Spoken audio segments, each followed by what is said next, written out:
اس روز کافر اور پیغمبر کے نافرمان آرزو کریں گے کہ کاش ان کو دھسا کر زمین برابر کر دی جاتی،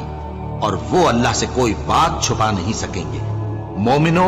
جب تم نشے کی حالت میں ہو تو جب تک ان الفاظ کو جو منہ سے کہو سمجھنے نہ لگو نماز کے پاس نہ جاؤ،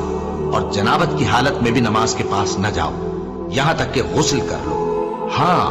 اگر بحالت سفر رستے چلے جا رہے ہو اور پانی نہ ملنے کے سبب غسل نہ کر سکو تو تیمم کر کے نماز پڑھ لو، اور اگر تم بیمار ہو یا سفر میں ہو یا کوئی تم میں سے بیت الخلا سے ہو کر آیا ہو یا تم نے عورتوں سے مقاربت کی ہو اور تمہیں پانی نہ ملے تو پاک مٹی لو اور منہ اور ہاتھوں کا مسح کر کے تیمم کر لو، بے شک اللہ معاف کرنے والا ہے، بخشنے والا ہے۔